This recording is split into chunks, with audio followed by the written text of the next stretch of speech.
ഇന്ന് വായിക്കുന്ന വിശുദ്ധ വേദപുസ്തക ഭാഗം പുറപ്പാട് പുസ്തകം 21 അധ്യായം 1 മുതൽ 36 വരെ. അവരുടെ മുമ്പാകെ നീ വയ്ക്കേണ്ടുന്ന ന്യായങ്ങളാവിത്. ഒരു എബ്രായദാസനെ വിലയ്ക്ക് വാങ്ങിയാൽ 6 സംവത്സരം സേവിച്ചിട്ട് 7-ാം സംവത്സരത്തിൽ അവൻ ഒന്നും കൊടുക്കാതെ സ്വതന്ത്രനായി പൊയ്ക്കൊള്ളട്ടെ. ഏകനായി വന്നു എങ്കിൽ ഏകനായി പോകട്ടെ. അവന് ഭാര്യ ഉണ്ടായിരുന്നുവെങ്കിൽ ഭാര്യയും അവനോടുകൂടെ പോകട്ടെ. അവൻ്റെ യജമാനൻ അവന് ഭാര്യയെ കൊടുക്കുകയും അവൾ അവന് പുത്രന്മാരെയോ പുത്രിമാരെയോ പ്രസവിക്കുകയും ചെയ്തിട്ടുണ്ടെങ്കിൽ ഭാര്യയും മക്കളും യജമാനനിരിക്കണം. അവൻ ഏകനായി പോകണം.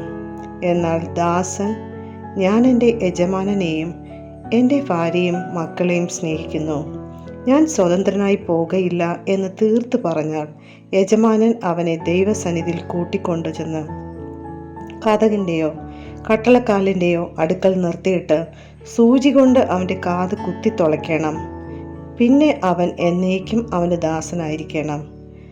ഒരുത്തൻ തൻ്റെ പുത്രിയെ ദാസിയായി വിറ്റാൽ അവൾ ദാസന്മാർ പോകുന്നത് വരെ പോകരുത്. അവളെ തനിക്ക് സമ്മതത്തിന് നിയമിച്ച് യജമാനന് അവളെ ബോധിക്കാതിരുന്നാൽ അവളെ വീണ്ടെടുപ്പാൻ അവൻ അനുവദിക്കണം.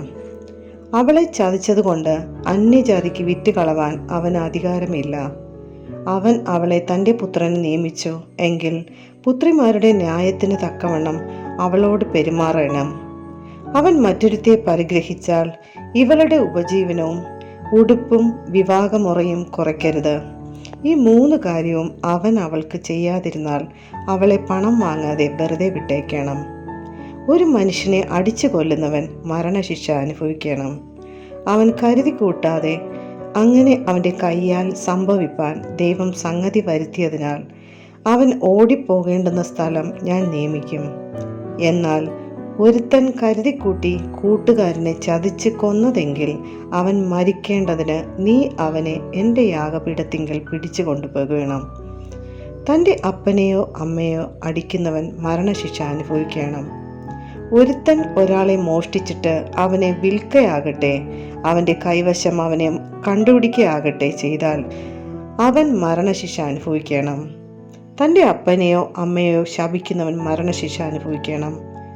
മനുഷ്യർ തമ്മിൽ ശണ്ട കൂടിയിട്ട് ഒരുത്തൻ മറ്റവനെ കല്ലുകൊണ്ടോ മുഷ്ടി കൊണ്ടോ കുത്തിയതിനാൽ അവൻ മരിച്ചു പോകാതെ കിടപ്പിലാകുകയും പിന്നെ എഴുന്നേറ്റ് വടി ഊന്നി വേളിയിൽ നടക്കുകയും ചെയ്താൽ കുത്തിയവനെ ശിക്ഷിക്കരുത്. എങ്കിലും അവൻ അവൻ്റെ മിനക്കേടിന് വേണ്ടി കൊടുത്ത് അവനെ നല്ലവണ്ണം ചികിത്സിപ്പിക്കണം. ഒരുത്തൻ തൻ്റെ ദാസനെയോ ദാസിയെയോ തൽക്ഷണം മരിച്ചു പോകത്തക്കവണ്ണം വടികൊണ്ടടിച്ചാൽ അവനെ നിശ്ചയമായി ശിക്ഷിക്കണം. എങ്കിലും അവൻ 1-2 ദിവസം ജീവിച്ചിരുന്നാൽ അവനെ ശിക്ഷിക്കരുത്. അവൻ അവൻ്റെ മുതലല്ലോ. മനുഷ്യർ തമ്മിൽ ശണ്ട കൂടിയിട്ട് ഗർഭിണിയായ ഒരു സ്ത്രീയെ അടിച്ചതിനാൽ ഗർഭം അലസിയതല്ലാതെ അവൾക്ക് മറ്റൊരു ദോഷവും വന്നില്ലെങ്കിൽ അടിച്ചവൻ ആ സ്ത്രീയുടെ ഭർത്താവ് ചുമത്തുന്ന പിഴ കൊടുക്കണം.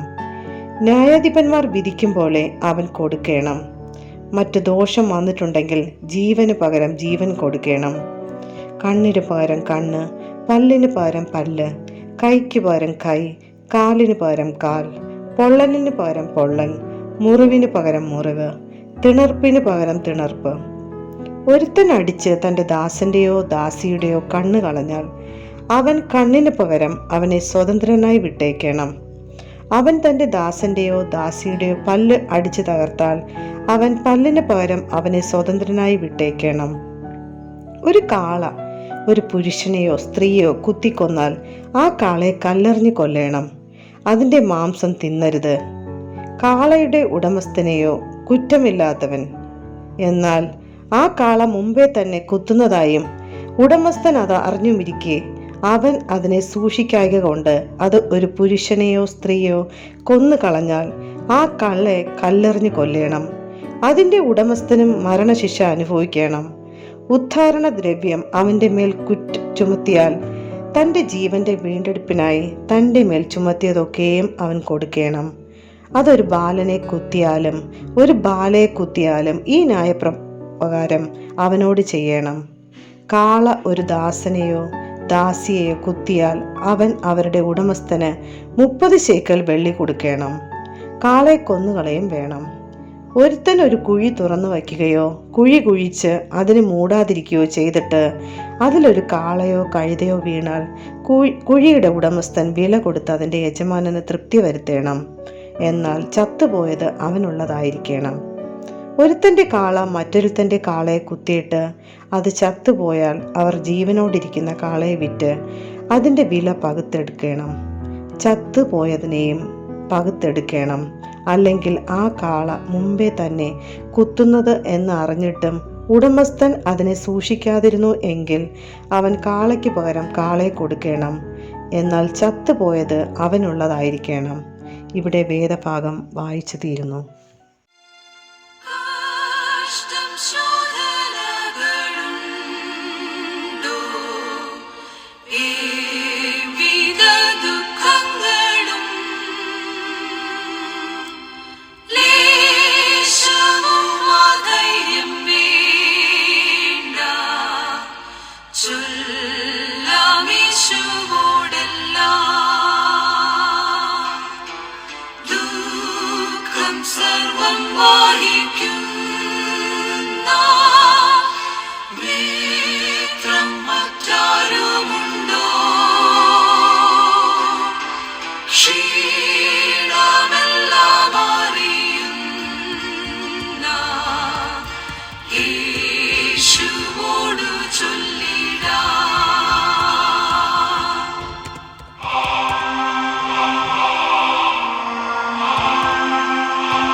ശ്വാസമല്ല